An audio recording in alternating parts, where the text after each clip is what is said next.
Shalom. This week's Torah portion is Parashat Toldot. Parashat Toldot opens with the image of Yitzchak and Rivka, Isaac and Rebekah, entreating Hashem opposite each other. Our sages tell us they stood in opposite corners and they poured out their hearts before the Almighty for a child. Yitzchak undoubtedly was aware of the prophecy, of the tradition, was aware that his father was told. Hashem said to Avraham, Ki b'Yitzchak yikarei lecha zara, for in Isaac shall your seed be called. But after 20 years, they still have not been blessed with children. And now, indeed, Rivka conceives, and as the verse tells us, the children agitated within her. The children were at odds. There was some sort of conflict in the womb. The children agitated within her, and she said, if so, why am I thus? And she went to inquire of Hashem. They were at each other. They would not give each other rest. She was informed that there were two nations in her womb. Indeed, Hashem said to her, 2 nations are in your womb, 2 regimes from your insides shall be separated. The might shall pass from one regime to the other, and the elder shall serve the younger. So she's informed that children that she's carrying represent 2 different kingships, if you would, 2 different forms of government on every level. One is about building up humanity through nobility, through the greatness of the human spirit and morality and obedience to God. And the other is about brute strength, cunning, and dominance. Now, the children are born, and indeed, when her term to bear grew full, and behold, there were twins in her womb. And this in itself is so amazing. Concepts of Yaakov and Esau being twins in opposite realms. The first one emerged red, entirely like a hairy mantle, so they named him Esau. After that, his brother emerged with his hand grasping onto the heel of Esau. So he, meaning Yitzchak, called his name Yaakov, Jacob. Yitzchak was 60 years old when she bore them. So Esau is called red, and he's full of hair. There's only 2 people in the whole Torah that are referred to as Admoni, red. The other one is King David. But about King David, and we read there in 1 Samuel chapter 17, King David was red but with beautiful eyes. And we read of Esau that he also is Admoni, but he is covered with hair. Hair is a sign of life force, and in an infant, in a newborn, excess life force, such a level of development, of premature maturity, that he had life force to spare. And he was called Esau because it really is from the word meaning completed, done, already made. As in the vernacular, he was a made man, with all of the ramifications of the way that that expression is used today. He was a killer. He was a natural-born killer. Whereas David, King David, represents something also Admoni, something reddish, but with those beautiful eyes. King David also had the quality of earthiness, but he knew how to elevate it to connection with the divine. So Yitzchak called Yaakov, Yaakov, literally really meaning he will come behind. He allows Esau to be dominant. He allows him the precedence, but he follows at his heels. So we read how each one of these 2 boys grew according to his own nature, 2 contrasting personalities, described by their characteristics as well as by their vocation. Esau is an ish yodea tzayid. He knows how to hunt, and he's a man of the field. This is not only a concept of hunting as we understand it, hunting after game, but also in terms of manipulating, deceiving, in terms of being a master, spin master, a wordsmith, and hunting literally with his mouth. Our sages tell us that Esau apparently had Yitzchak completely fooled. Esau put on a cloak of religious extremism even. He was completely successful in convincing Yitzchak that he was so concerned about God's will. He was constantly asking his father all sorts of made-up questions, confronting him with all sorts of moral issues and questions about Torah observance, which of course were all totally fabricated. And so in this manner, he hunted with his mouth and convinced Yitzchak of his sincerity in serving God, but in reality, he was actually bent on uprooting the divine image from the world. So Yaakov, by contrast, is described as Ishtam, a whole man, a wholesome man, Yoshev Ohalim. He dwelled in the tents of Torah. Two totally separate, divergent, diametrically opposed personalities. So first we have the whole incident of the birthright that Esau spurned and showed disdain for. And the birthright was an issue of an ingrained, natural propensity for spirituality, a spiritual prominence, if you would. And the blessings that we encounter later, the drama of the blessings, is something else altogether. The birthright was about a spiritual legacy, and the blessings about how to bring it home, about how to bring a sense of godliness to the world and how to be instrumental in bringing about the redemption for all mankind, and indeed, in essence, how to fulfill the mandate that was given over to Abraham and his children. So we understand that Yitzchak and Rivka each have a predilection. We're told that Yitzchak loved Esau kitzayed befiv, because his hunting was in his mouth. As we mentioned, he was successful, Esau was successful in convincing his father Yitzchak of his sincerity by acting a certain way, by masquerading as a good boy, by conning him in the way of all con artists.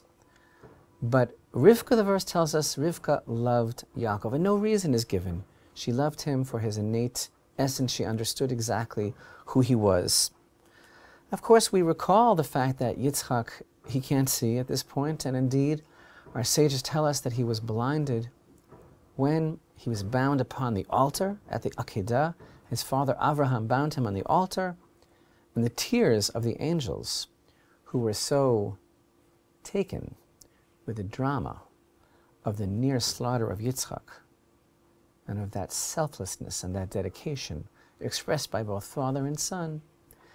Tears at the time of the Akedah dropped, little droplets of angel tears, into Yitzchak's eyes, and from this he was blinded. And apparently he really is blinded to Esau's ways, to his cunningness, to his duplicity, to his manipulation. Yitzchak, of course, wants the best for his children, for the promise to the children of Abraham, for his future progeny, for the world. He's looking for the one. Who is going to be the one that is going to concretize and cement the proper manner, the way, the conduct by which God will be sanctified in the world and by which it will be possible to elevate human existence. And he seems to be really blinded. Whether it was by the angel's tears or something else is another question, but how could he even entertain the possibility that it's Esau? We already see Esau's contempt for the covenant of Abraham. He already married two Hittite women. But for some reason, the drama continues till we come to the major element of our Parsha, tremendous drama of Yitzchak's desire to bless his children before he leaves the world, his command to come to him, to bring him delicacies so that he could bestow the blessing, and Rivka's usurping, as it were, her commandeering of this whole event, her direct order to her son Yaakov, who indeed was acting on his mother's orders in complete sincerity and simplicity, listening to his mother telling him very clearly, listen to me, your curse be upon me, this is what has to be done. And Rivka's behavior, so inexplicable, so remarkable, trying to superimpose her will upon her husband, trying, as it were, to somehow divert or redirect God's blessing to her favorite. It's quite a drama, quite a psychodrama, and maybe even we could describe this whole family drama as almost a comedy, as it were. How did Rivka think she was going to get away with this? A couple of goat skins on the smooth of Yaakov's neck and his hands going to fool Yitzchak? Is that what this is all about? Whatever was she thinking? Whatever was she thinking in her whole idea of deceiving her husband? Was he not going to find out? Was Esau not going to reveal the truth? Was Yitzchak not going to find out? And even if they weren't, which is not possible, what about the God aspect of this? What about God's blessing? Is God's blessing going to be diverted somehow through a different route, a different conduit? So what is this really all about? Unless perhaps Rivka knew exactly what she was doing, unless perhaps we could understand on one level that the only reasonable motivation that Rivka could possibly have had in arranging so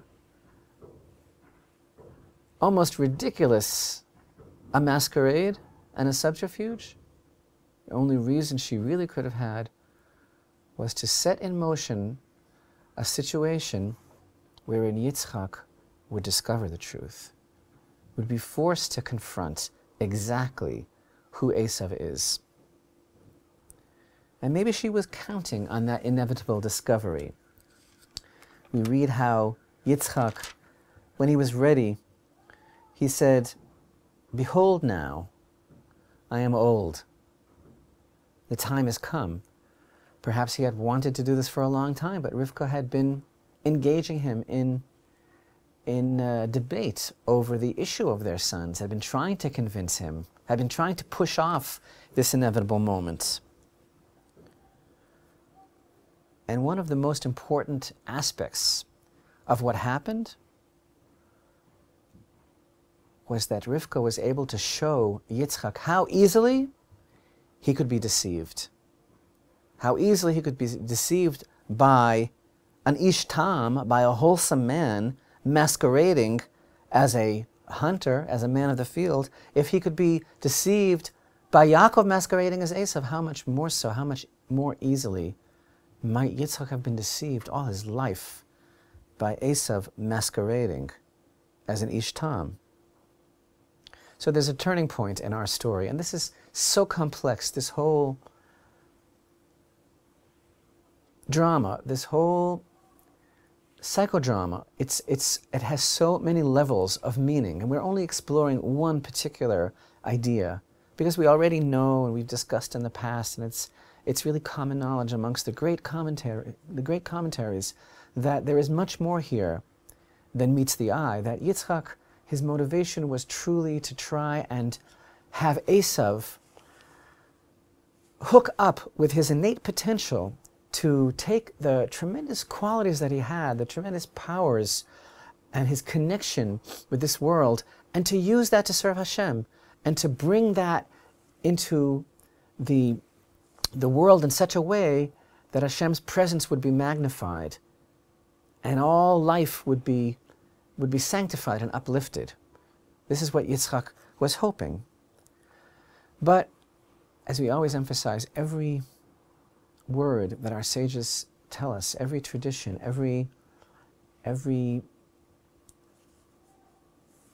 insight into the background of the Torah gives us level upon level of new understanding and depth of meaning, and nothing, not the slightest detail, can be taken for granted or in any way minimized. So here there's a very amazing, powerful, beautiful, enigmatic tradition that our sages tell us that when Yitzchak was sitting with his eyesight so diminished, so dimmed, ready to give the blessing, and Yaakov entered, wearing these special garments, garments of Adam, wearing those goat skins over his smooth parts, goat skins that normally have a very bad odor. Yitzchak sensed about him the fragrance of the Garden of Eden. But when Esau entered, our sages tell us in these words, Yitzchak saw all hell below him. Esau entered into the presence of Yitzchak, his father, and Yitzchak saw hell, Gehenom, and the walls were hot, and they began to shake. What does this mean? Yitzchak saw hell. Yitzchak couldn't see anything. He was blind. Yet the words are, he saw Gehenom, he saw hell. Below the feet, the maw, the open maw of hell came in to his presence together with Esau. What is that all about? You know, No Exit was an existentialist French play that was first published in 1944 by the famous French existentialist Jean-Paul Sartre. The original French title, of course, Huis Clos, I hope I have that right, which is the French equivalent of in camera, referring to a private discussion behind closed doors. This famous one-act play, No Exits, which features only 4 actors and actually only one scene, is a depiction of the afterlife in which 3 deceased characters are punished by being locked in a room together for eternity with each other. This room has no windows, no mirrors, and only one door. And they realize that they're in hell, and they expect a torturer to arrive, but no torturer does arrive. And indeed, eventually they begin to understand that they are being left to probe each other's sins and desires and unpleasant memories. And they gradually realize that this is their torture, this is their punishment. They are there for each other. So this actually is the source of one of Sartre's most famous quotations. L'enfer, c'est les autres. Hell is other people. By the way, you may be interested to know that No Exit is an example of Bangsian fantasy, a fantasy genre which concerns the use of famous literary or historical individuals and their interactions in the afterlife. It is named for John Kendrick Bangs, who often wrote it. The verse tells us when Yitzchak was confronted by Esau, Esau stood before him, and as our sages tell us, this sense of hell permeated the atmosphere, and Yitzchak literally saw hell spread before the feet of Esau. The verse tells us, Isaac trembled in very great perplexity. He trembled a great trembling and said, where is the one who hunted game, brought it to me, and I partook of all when you had not yet come, and I blessed him. Indeed, he shall remain blessed. This is actually